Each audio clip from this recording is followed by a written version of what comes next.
Hey everyone, I'm Rachel Poley here with Ari Meglin, and we're your hosts for the Merry Writer podcast. For those of you listening, welcome back to episode 4. Today's topic is, what is your typical writing routine? Before we begin, it's Earth Day, where we take extra care of our environment. How are you taking time to enjoy the fresh air, Ari? We've been really lucky with having great weather, so we've been spending more and more time out in our back garden. It's very sheltered from our neighbours, so it keeps that social distancing. We've also been taking daily walks to get some fresh air. And yeah, just that's about it really. Obviously there's not much we can do with all the lockdowns, but we are spending some time outside. That's good. And honestly, with everything going on between the social distancing and the lockdowns, being outside is probably one of the best places to be because you're getting that fresh air and just the vitamin D from the sun if it's a sunny day. And I said that a little while ago. We're really lucky all of this happened in the spring because the weather is slowly turning nicer. So we can be outside. It's not like we're stuck inside in negative 30-degree weather in the middle of a blizzard or something. That's a good point. I mean, we are lucky that we actually have a back garden that we can go into. I know not everybody has that. And especially if you're living in a flat, a block of flats, you don't have the option to always go out like that. So I am quite happy that we do have a garden we can go and sit in, especially when it is a sunny day, because you really do feel it if you're in the house all the time. You do. Yeah. Being stuck inside the house, it's as much as I love it, it can get a little dreary after a while. We haven't taken our patio furniture out yet. That's still in the garage, but we'll be taking it out soon. So for now, I've just been taking walks like you, and I cleaned my car the other day. So that was good. I have not done that yet. I actually probably should do that because up until about 2 weeks ago or a week ago, we had a starling murmuration that was happening every day over the top of our house for like 3 weeks. And if you don't know what that is a huge cloud of starlings that go in a sort of wave motion. And they usually start just around dusk and it carries on. And you're talking thousands of birds. And that obviously means lots of droppings and right over our house and car. So up until the lockdown we were cleaning it, but now obviously because we're right on the front of on the main road, we don't actually have the chance to as easily. But I do keep looking out thinking, I really need to clean my car. Well, the good news is you don't really need to go anywhere other than the grocery store. But it's not like you're driving to work or you're going here, there, and everywhere in a bird pooped covered car. True, very true. This conversation took a turn. We started off with Earth Day and taking care of the earth, and then turned into bird poop. It's very nature. Very nature. I mean, true. Yeah, you have to take care of the birds too. That's all part of nature and taking care of the earth. Thing is, I have to admit, I mean, I love watching the birds. We have bird feeders. I feed them all the time, and I love looking after that. And when we first saw the starlings, it was like, oh wow! And then after about 4 days of realizing they were just crapping on my car, it became less like, wow, that's so beautiful, and like, oh my god, can you just not do it right over my house? Maybe you have to stop feeding them then. That is a good point. But yeah, speaking of birds, we've had a couple of cardinals come visit us every single morning. They come out on my back deck and they just sit in the flower beds for a few minutes, and it's great. It's a nice sight to see. Oh, I don't think we have those over here. Are those the little like red birds with like a little tufty head? Yep. Yeah, I've seen pictures of them, but I don't think we get them over here. Yeah, and if we do, I've never birds. Seen them. Oh, that's lovely. Yeah. So between the social distancing and all the lockdowns happening, everybody's routines are in a bit of a tizzy right now. And we're trying to get into all these new routines and figure out different schedules. And just from being home and taking daily walks is a great way to keep up a good routine. Writing is still happening and creative projects is still happening. So today we're talking about what your typical writing routine is like, especially in the middle of everything that's happening. So, your writing routine is, do you have schedules for certain projects? Do you write at specific times or certain days of the week? For me, I'm an early bird and I write first thing in the morning. I tend to wake up super early with or without an alarm. That's just how my body works for some reason. But I have the most energy in the morning and I'm able to get so much work done on my writing in the morning. And I'll get up with, 5, 6 o'clock in the morning and I can just get out about 2,000 words in an hour or two if I'm focused enough. But that's what usually works for me. Ari, what's your typical writing routine like? First of all, can I say it amazes and awes me that anybody can get up and start writing at 5 or 6 a.m.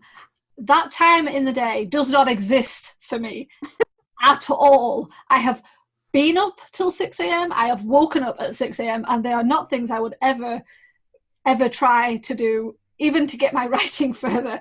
I just could not manage that. I am actually, shockingly, I am an early bird. I'm just not that much of an early bird. my day starts more like 7:30, 8. Unfortunately, I don't get to write first thing in the morning like I used to because my partner works late shifts. So we really only get time together in the mornings now. So I have had to shift how I work. And that has caused some issues in the point where I don't have a typical writing routine at the moment. I used to be very organized. My routine would keep me on point with my writing. But over the last 2 years, since we moved to this country, since we moved into our house and his job became since his job became a shift work where it's all late nights, it has affected my routine and I'm still trying to change into a new one that works best for me. Spending time with your partner is one of the most important things you can be doing.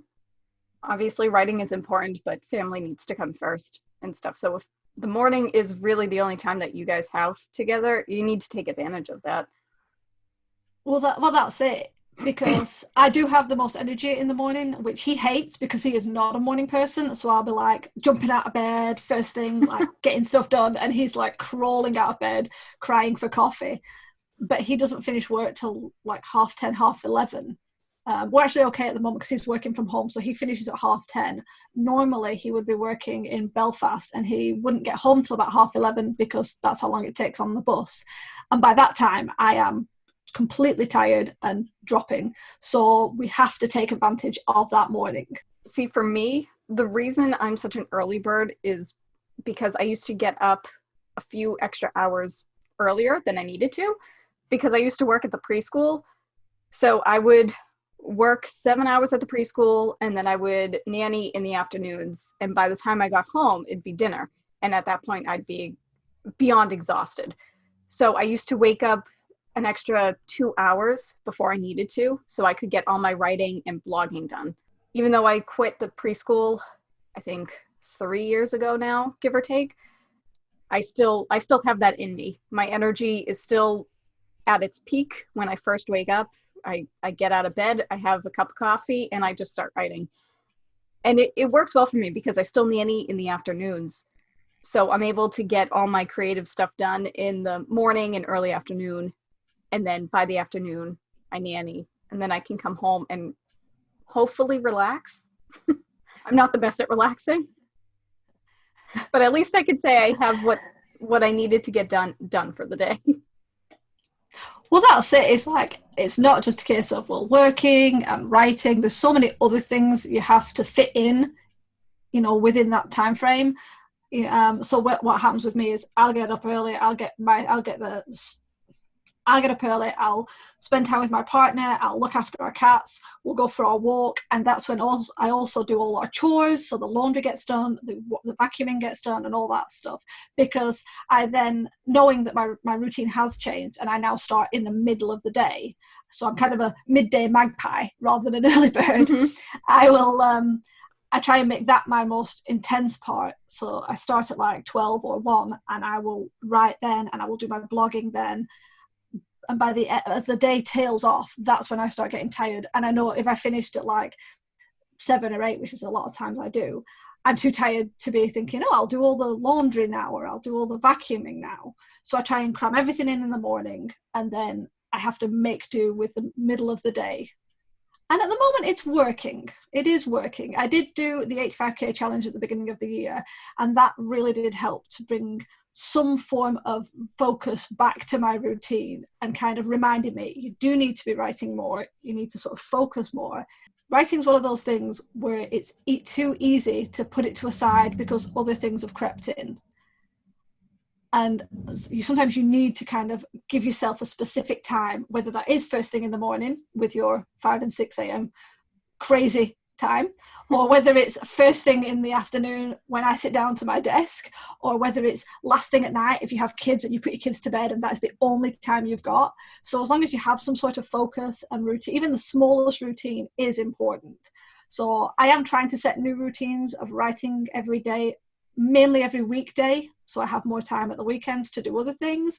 But yeah, I get that. Sticking to a routine is so hard. And once you get into a good routine, something will change and you need to figure out how to play around with your routine so it works for you and for your writing and for everything else that needs to get done. People are always saying, oh, there's 24 hours in a day. You should be able to do X, Y, and Z. There's really not 24 hours in a day. We sleep for 7, 8, 9 hours of that time, or we're supposed to, I'm told. Yeah. But it's hard to keep up with that. But yeah, like you were doing the 85K 90 writing challenge, and that helped you get into a better routine. And my routine has been so floppy for the past few months. And this month is Camp NaNoWriMo. So I've been doing really well sticking to writing every single day. And unlike you, I don't have chores I do every day. I try to give myself a day off each week so I'm not on the computer. And sometimes I'll write, especially during the NaNoWriMo months, but sometimes I'll just have a day off from writing as well. And that's usually on Fridays for me. Fridays I wake up and I just clean the entire house and it's glorious. And it's a stress reliever for me, and it's also I'm up and I'm moving around. I'm not sitting at a desk. I'm not staring at a screen. And it works for me. People say you need to write every single day, but I like having at least one day where I'm taking that break, because sometimes if you're overthinking your novel like all the time, every day, you need that break. I think people have the idea that like you have to write every day, and if you don't, then you're a bad writer. But you do need breaks, and not everyone writes well if you write every day, and forcing it all the time can actually have more of a detrimental effect. And that's not me saying, oh, you should sit back and wait for inspiration to come. No, of course you shouldn't. You should work, you should sit down, you should build habits, because the more habits you have, the more motivation you have, and the less you'll procrastinate, the less you'll have writing block. But at the same time, you do sometimes need breaks. And if you are struggling, forcing through every time isn't always the best option. What I did for a while was I block time as a routine. Monday would be a business day, so the majority of my tasks that day would be business orientated. And then, Tuesday would be a social media day, which is where I would sort all my inventory and I would fill up Buffer, which is a schedule that allows me to post automatically onto my social media platforms. Wednesday would be a writing day. And while I might have written on every other day or on odd days, and I might have done business stuff on other days, I specifically had a singular day where I did the most important tasks, the biggest tasks that kept me organized. I'm trying to get back to something like that at the moment. But it's like you have to work with whatever routine you've got. And if it doesn't work, if something changes, like how the fact that my partner's job has affected how I work now, which I'm not, obviously I'm having to go on it for that, I'm having to shift. I can't just keep trying to do the same routine if it's no longer working. And I've tried to do that before. I've tried to block time where Monday I worked on, business like you, or Tuesdays it was just blogging, and, each day. But then I would put too many tasks on my to-do list, and some tasks would roll over to the following day. And I'm like, oh, this this will take me 5 minutes. I'll just finish this up real quick, and then I'll get into the next day's stuff. And then everything would eventually just shift and roll over. And before I knew it, I was working 12-hour days. And that's not good for anybody. So what I do now is I split my projects up by month. And each day, things that need to constantly be worked on, I have one task to do each day for all my different projects. Like I try to write one blog post, or I write 2,000 words for my novel.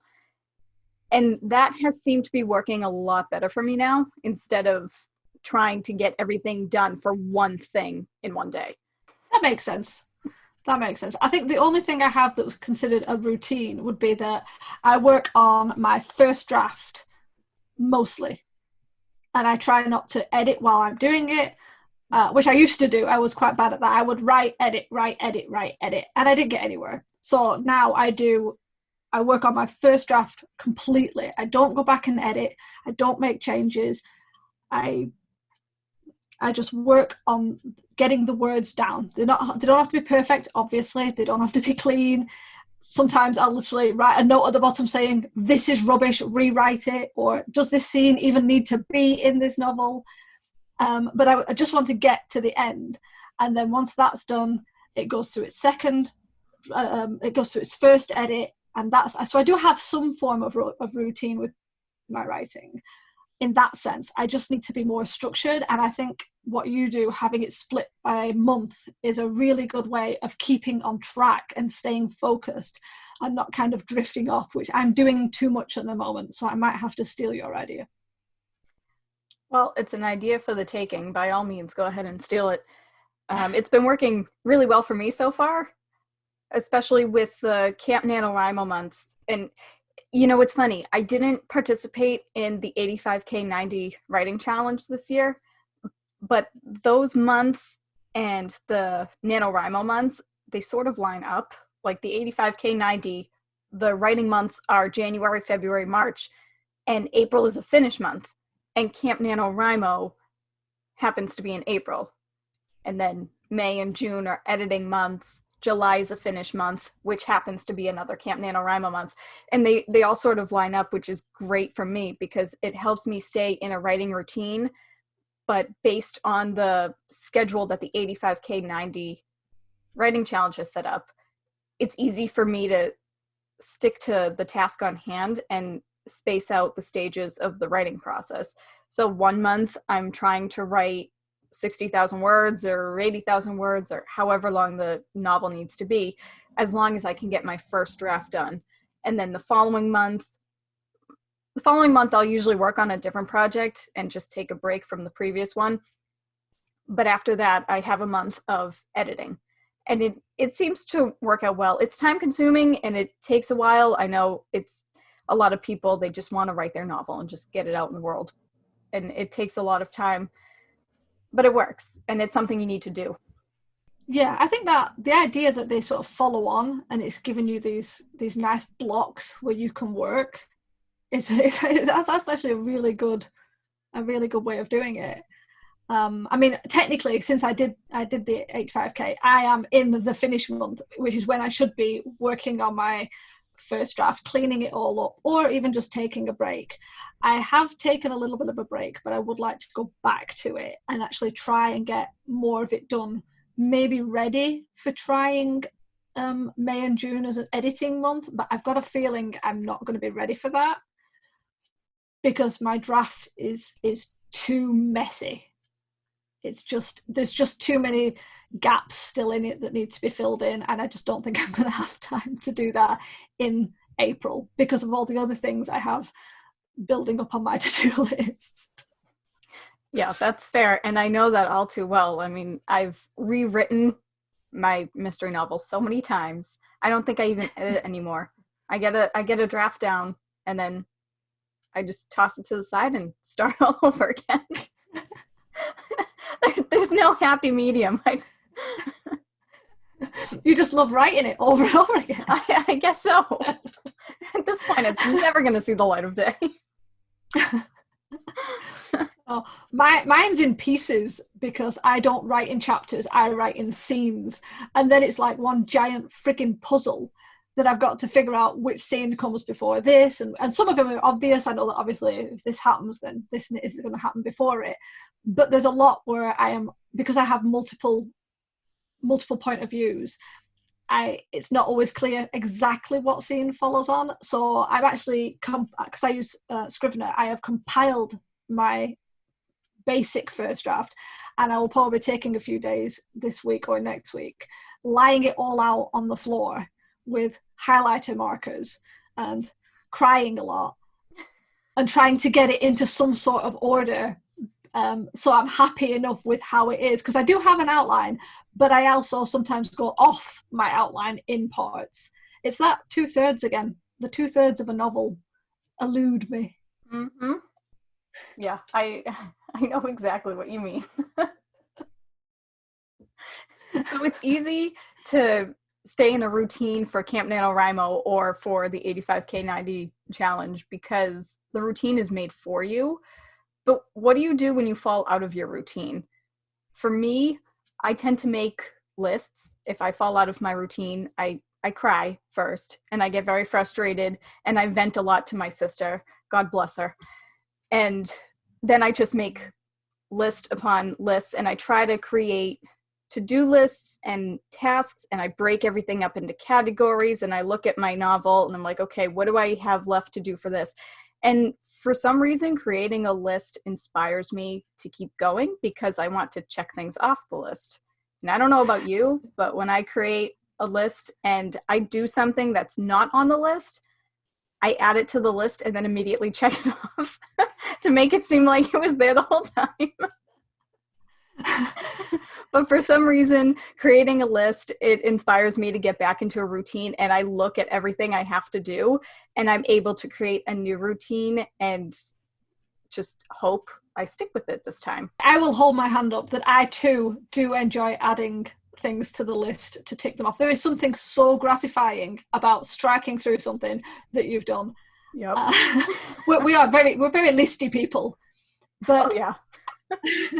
I have a bad tendency. I pull back and sulk about it for a bit, and it can take me a bit of time to get back into a routine, but I usually try and step back and look at it as a whole, figure out why the routine failed in the first place, because originally if my routine failed, I just tried to continue it, start it again and work out. And that doesn't always work, because if there was an issue that stopped the routine and that issue is still there, then the next routine is going to fail.